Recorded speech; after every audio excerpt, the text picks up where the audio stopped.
Should you play The Division 2 in 2025? Yes. Wait!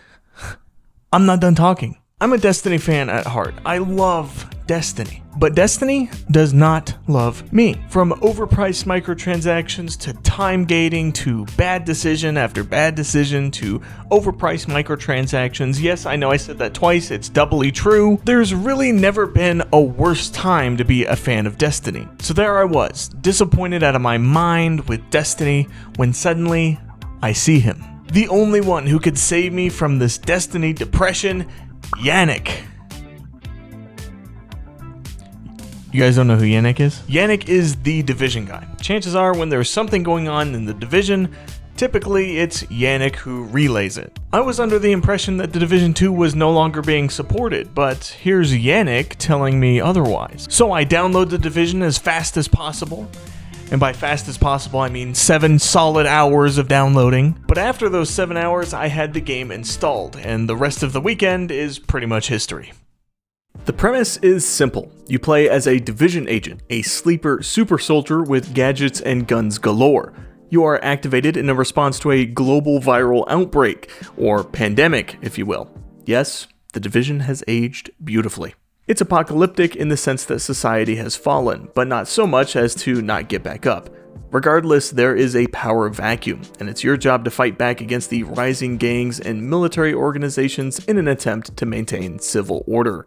And by civil order, I of course mean gunning down all who, well, just all. The Division 2 takes place in a 1-to-1 scale of Washington, D.C., with its only current DLC, Warlords of New York, taking place in, you guessed it, Miami. New York, of course.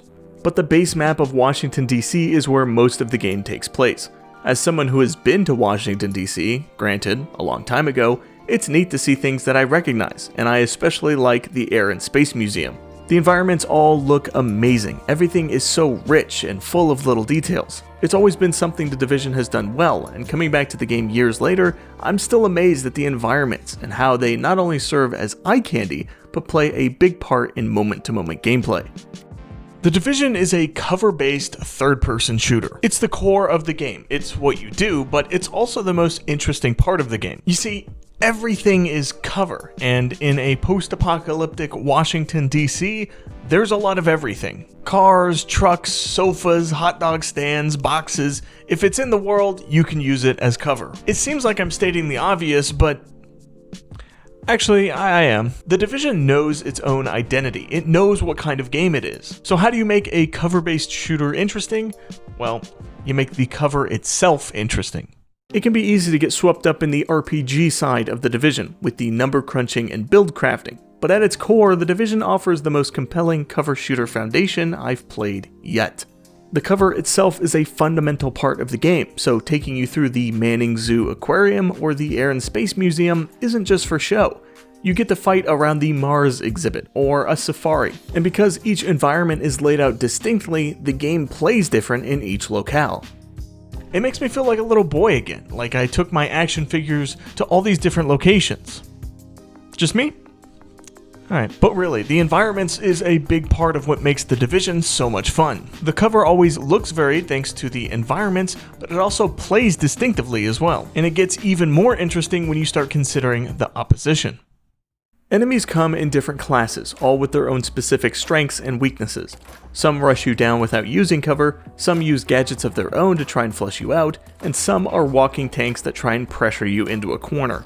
That's just a few, and they aren't exactly stupid either. The different enemy classes behave differently, and if one finds a good position to pepper you, they're gonna stay there. On the flip side, if you pressure them, they'll move somewhere more advantageous. They'll flank you, they'll flush you out, and they'll push an opportunity when they see one. It's not like there's some highly intelligent AI that calculates your every move, but they are strong enough to open an advantage, and they're smart enough to take it. The best enemies in the Division are rogue agents. Not to be confused with player rogue agents in the Dark Zone, these AI adversaries have all the same tools you do, and they're smart enough to put them to good use. They'll heal, they'll push up when they can, and they'll back off when they can't. They truly are a rival and shouldn't be underestimated. At the same time, they are a blast to fight. Rogue agents can pop up randomly throughout the open world or missions, and they immediately demand your attention, but they also have some pretty sweet gear, so it's worth taking them on all the same. Serious trauma.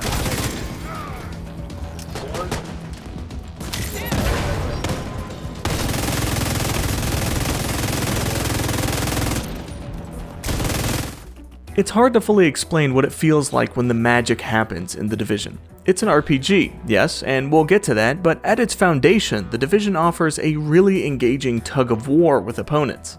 It requires thinking ahead and careful execution, and rewards clever thinking and mastery of the game's movement.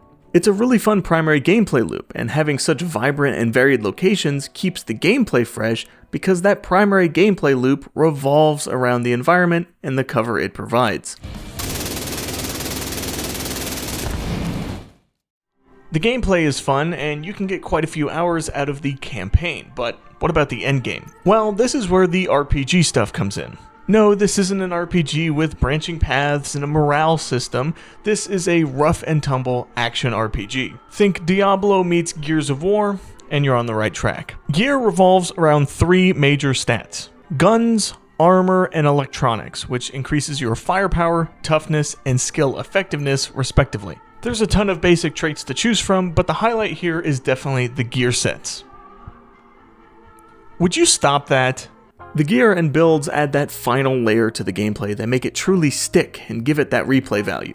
Of course, things start out simple with the basic choice of gun damage, tank, or skill power, but as you start acquiring some of those higher rarity pieces, things get a little more interesting. There's a gear set for just about everything you can think of.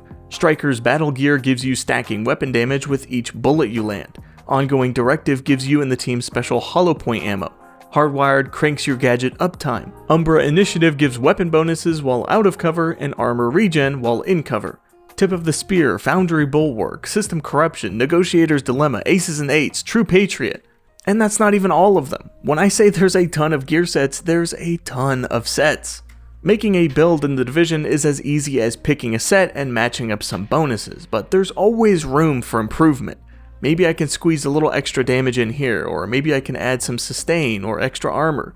Maybe I can pick up this talent and match it with this other, or maybe I'll add this exotic weapon to pair with my set.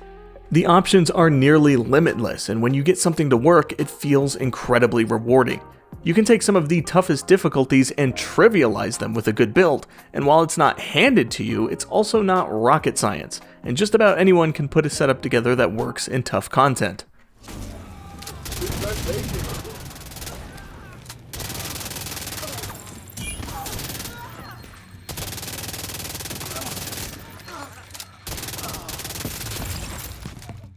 But where do you use these builds? The same missions you've been doing the whole time?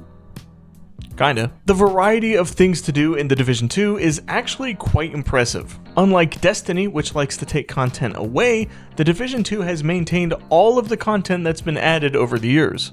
Old seasons are condensed down to a single mission, but there's plenty of other activities and missions that they've added that are still in the game. From an off-site investigative labyrinth to a 100-floor skyscraper to climb, there's plenty to do in The Division 2. I was honestly kind of surprised at how well some of these activities held up. The roguelike mode specifically, called Descent, was actually quite well thought out and fun to play. But why do any of this? Well, for loot, obviously. Direction, goals, something to do, to work towards. These are very important but often overlooked things in games. It's been proven time and time again that if you give players something to work towards, they'll stick around, and there's really no shortage of stuff to work on in The Division. There's a lot, so let me just rapid fire some of these off. Targeted loot rotates each day, giving locations and activities specific items for a surefire way to collect what you're after. The Seasonal Journey gives you multiple pages of checklists to unlock more loot and special seasonal modifiers that give you unique perks to select. Priority objectives are a series of randomly selected activities and missions that you can take on to get various special items and crafting materials. Raids, legendary strongholds, and incursion and Black Tusk takeovers all reset each week, some of which require a fully coordinated team. Finally, the event timeline shows a list of events happening and when. These often run for about a week and give bonuses to XP and loot gains, or have a game-wide special gameplay event, spicing up the game with a whole new mechanic should you opt in. There's also other game modes entirely that are, frankly, just fun to hop in for a while. The roguelike mode specifically, Descent, has far more depth than you might imagine.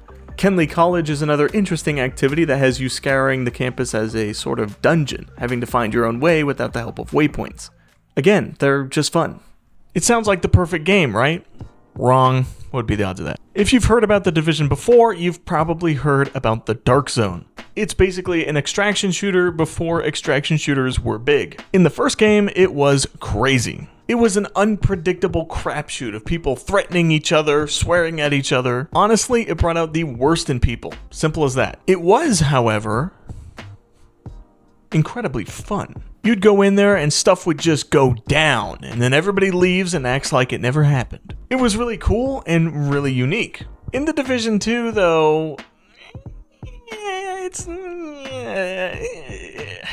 it's kind of the same, but they did a lot to change how the Dark Zone works to make it more approachable. The entrance turrets deter players from ambushing you, and it's split up into 3 zones, taking an already pretty small player base and dividing it further. The Division 2's Dark Zone just isn't as good as the first, and a big part of that is because it hasn't really been updated. There really hasn't been any changes or additions to the Dark Zone. Or Dark Zones, I guess. Overall, this is just much more of a PvE game. And the PvE is much better in this game, don't get me wrong, but it is still a shame that it came at the cost of the Dark Zone. I was born with the unfortunate gene of being susceptible to the live service model. It's a fun idea to have a single, infinitely replayable game, but as we've learned over the years, it's also a time-absorbing and consumer-unfriendly model.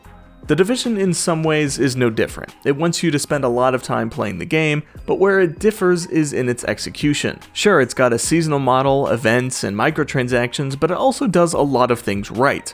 There's not as much fear of missing out, they let you go pretty crazy with player power, and they're always making something new and exciting to try and shake up the game.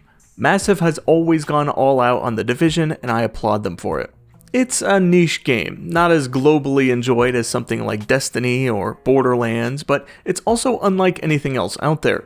Sure, the development of the game has been slow for the past few years, but it's still here, still being updated, and another DLC is right around the corner.